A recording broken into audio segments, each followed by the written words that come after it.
What's going on in this video, what I'm going to be sharing is my process of taking a app from 0 to 4K MRR. At its peak it got to almost like 7K, but I mean nonetheless I did this with not really having much of a technical background. Don't get me wrong, I am somewhat technical, but I was able just to figure it out, have this mindset of just being able to run into a problem, solve it. But for the most part, I was able just to find opportunities, right? And that's really the key here. If you have an opportunity in mind that you can potentially create a solution for, I think anyone can basically do this, especially now in the current age of just AI, coding with these various different IDEs where you can potentially just create with simple prompts, native language, right? And then if you follow the right playbook, the strategy, you can basically replicate these results, right? Or potentially do even better. Now, I'm going to be honest, this isn't like anything crazy, but it's something I'm proud of. Also, too, I just want to share it. For total disclosure, or just full disclosure, I'm not going to reveal the app name because I am in the process of selling it. So I do not know if the buyer would want that or if it would potentially influence the buying process. So I don't want to mess any of that up. Potentially in the future, maybe I can make a mention of it. But right now, I will, though, present some sort of real metrics that are live because I have the dashboard so you can kind of see proof. But other than that, I'm just going to kind of show you the playbook, what I did, what was working, what didn't work, kind of how I was able to execute this, and basically how you can kind of, I guess you can say, do the same. So let's get into the computer. Yo. All right, so we're in here in ChartMoggle. I believe that's how you pronounce it. If you don't know what ChartMoggle is, it's basically a platform where what you can do is hook up your iOS app, and then they'll basically pull in all the data, and then you basically have these very pretty charts, right? So I'm just gonna move myself, and you can kind of like see here, there's various stuff. This is all real here. So as you can see here, I kind of started this project around this time last year, and then we started picking up, and then the run rate started going a bit bigger. Current MR right now is at 4.5. I believe I said earlier in the video I went to 7. I was just checking. One thing that I did notice that I'm not a fan of ChartMoggle is because like I feel like the data here like lags or something like that, because I remember over the summer it said 7, but I guess after just not looking at it for a while, it says 5. But anyways, whatever. So here it's been averaging right now about like 4,000 MRR, 3,000. So not bad. It's, it's whatever. My first actual mobile app that's actually working, right? So here's that. I know the churn, some of these like movements aren't really great, right? But it is what it is. Still pulling in some revenue. So without that much else to say about that, I'm just gonna go to the Miro here, and I'm just gonna kind of explain how I found this and how you can kind of like replicate the same process. So without going into like too much detail like what exactly this is, because I did mention before that this is something that I am trying to sell, so I don't want to like influence that with like potential buyers or anything. But anyway, when I initially started this product, I basically was trying to figure out where to start, right? Because before I was like helping out a friend, and once I stopped working with him, I was kind of in a rush, right? I saw like the whole AI trend starting to pop off, and I wanted just to like try my hand and just like really find a potential opportunity I can go in on. So one of the very first things I did was I kind of just asked myself, what kind of problems do I have, right? What kind of problems do I have, whether it's with relationships, whether it's something personal, whether it's something technical, didn't really matter. So I started like listing down like on a piece of paper all these various different problems, right? Things I know, skills I have, or problems, right? And I was trying to make this list as big as possible to give me like a pool of options, but at the same time like trying to find an opportunity where I feel I can potentially do something here. And then eventually, if I didn't find something attractive, so I went a circle out.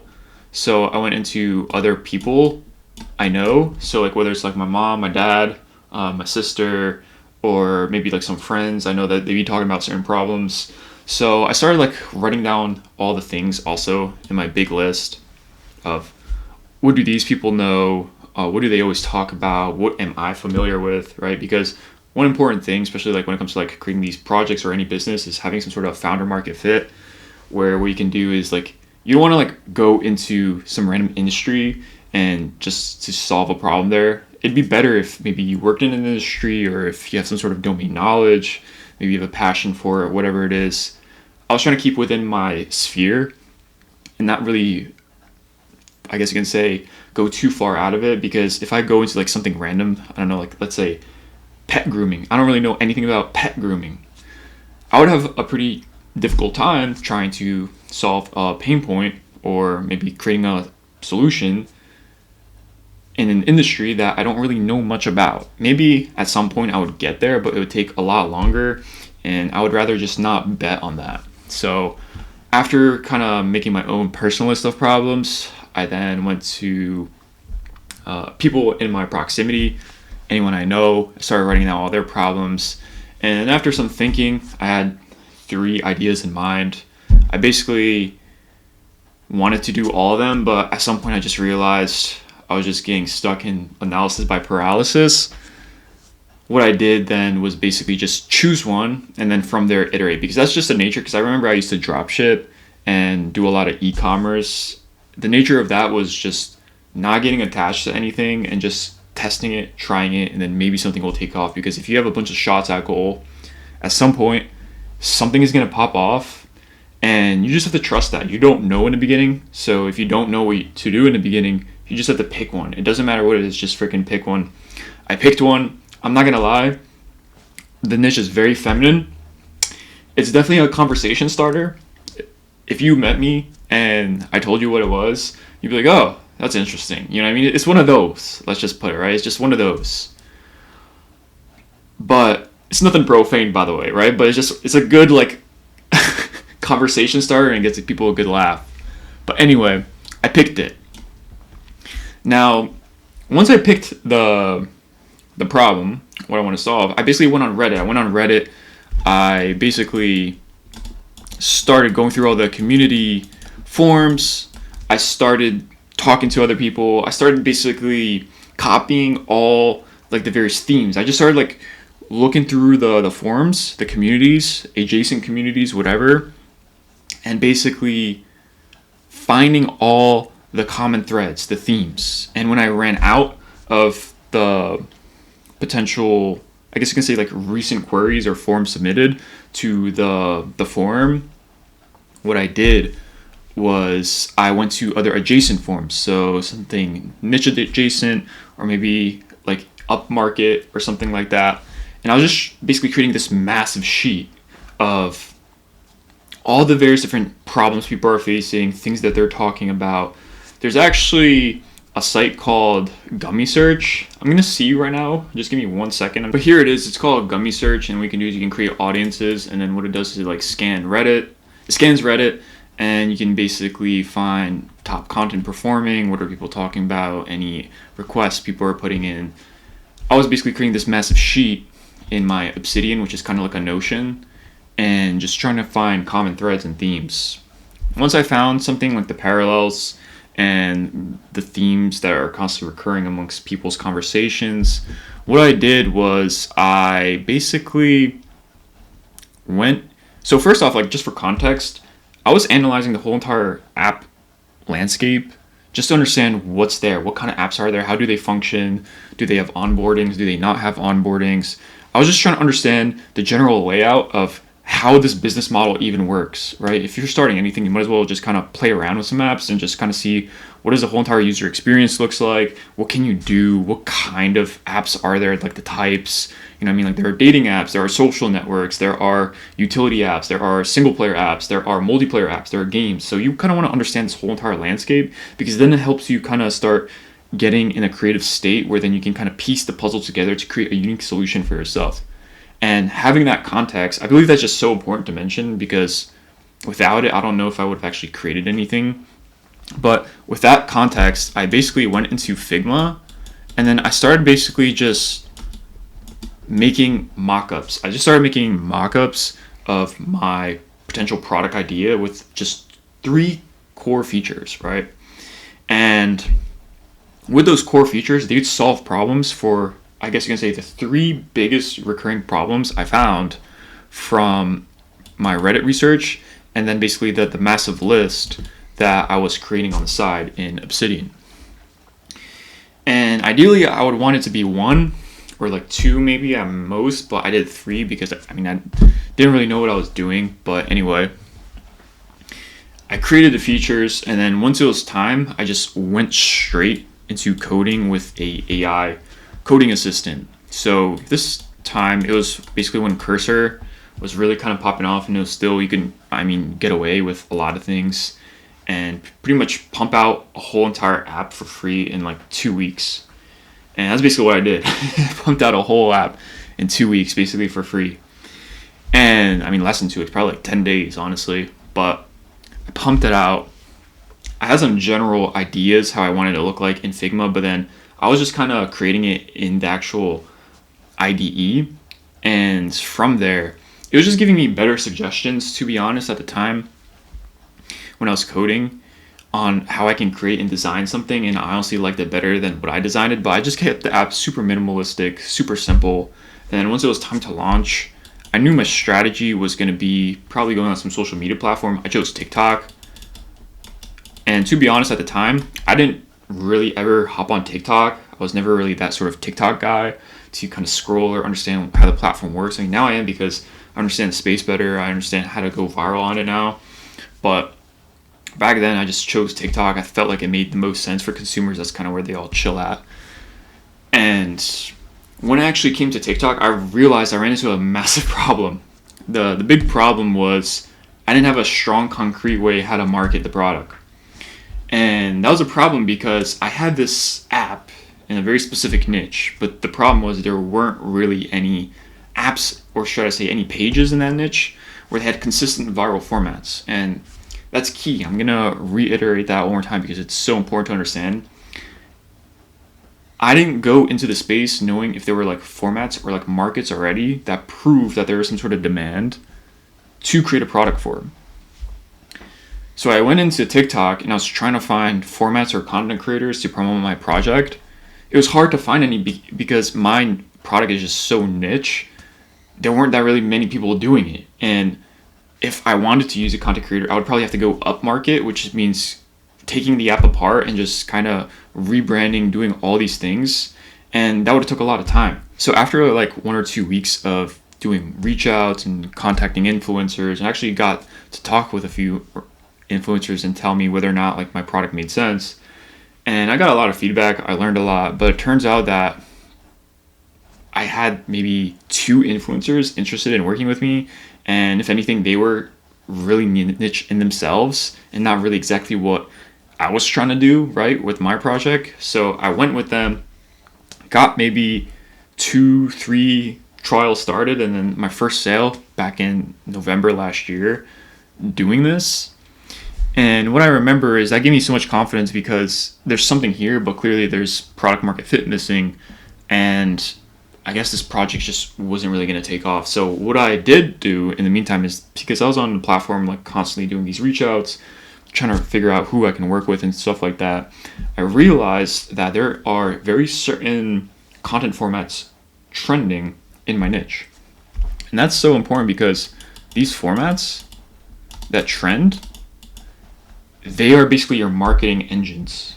So if you ever go on, say, TikTok, YouTube, whatever it is, there's going to be these various different formats. Maybe if you go on Mr. Beast's YouTube, what you'll notice is he does these formats where they're like $1 versus $1 million date, or 100 kids versus 100 adults. That's a format. Now, every single niche has various different formats. What I realized that in the niche I was, if I went up market just a bit, and when I say up market, I mean, so if I'm in a very concrete specific niche, I would go to something a bit more broader. So when I went up market, I realized that there is a niche that is very trendy. New influencers constantly enter the space. They get a ton of views with the same exact format. And there's a lot of established creators. There's new creators on the scene coming up. And I felt like if I created a product for this format, what that would do is ultimately give me something I can use to ride plus market my product. What I did then was I went back to my app. It took me about another 2-3 weeks to redesign it for this upmarket took a lot of time, but so what I did was I redesigned it. I kind of researched this market. I was looking in the comment sections of what these people are doing on TikTok inside of the comments, or like what are they asking from these influencers in the comments. And I was basically trying to find the recurring themes again, because this is like all live sentiment and feedback from people in real time and not something on Reddit. I don't know, I felt like TikTok is just, there's something just about TikTok and the collective hive mind where you could just find solutions for people's problems. And I felt as if I found it all in the comment sections. Now, with that said, I redesigned the app, and then what I did from there was, since I knew that there were these content formats that are popping off, what I did was I designed a product for these content formats. And then once I got a new influencer in this content format, the product started taking off. I remember our first post literally got like 200,000 to 300,000 views with a influencer, and that was pretty insane because I never really had a post pop off with an influencer, and that was great. And one thing to keep in mind why the format is so important is because when I found the format, I designed the product for the format. And that's so key, because if an influencer is doing something in their video, they don't want to really change what they're doing. You might as well keep them doing what they're doing, design a product for their content format that doesn't really change what they're doing, and on top, it'll still get a ton of views, ton of engagement, and it doesn't feel like a direct ad. So it was very strategic how I designed the product from the beginning to fit the content formats. And when the influencer positioned the product in the content format at a very strategic moment, what happened was it was like the perfect time, peak attention of the video, and then they just continued doing their video. And then from there, really throughout this time, it was just really rinse, washing, repeat, going over and over and over again to like more influencers throughout the past few months. And all I can say is that's kind of where it brings me here to today. Now, the reason why I don't think the MRR is way better is because one problem I realized in the space is that there was a competitor that basically was gatekeeping a lot of influencers, where they were basically signing these exclusivity contracts, paying more. They were probably also first to market in at least the TikTok space, which basically kept a lot of competition out and made it very difficult for new entrants to come in, which I didn't even know at the time people were doing that, especially in the app space, but it's what people do if they're like a first mover. But from here, you know, we basically kind of are where we are, and it's been just this process of coming to a close where now I'm just trying to get rid of it, focus on something else. But that's basically the whole entire process. It really, at the end of it, if there's like one thing you can take away, I think what's more important for, especially if you're going to be in this space or just creating any product, I think also too, like in the future, is being able to have the distribution up front, whether it's your own audience, or if you have an ability to go viral, or if you have a network of influencers, or maybe if you have influencers ready to work with you. I think that is so much more advantageous, because if you have the audience and the distribution first, all you have to do, because this is the market, right? The audience is the market, not you. You create a product for the market. So projects going forward, the way I'm tackling this and trying to angle it is, what I'm trying to do is design for the distribution formats, because if you have a distribution format, whether from a creator, whether from a network, whether, I don't know, you can do it yourself, you have the market, right? You have all the attention.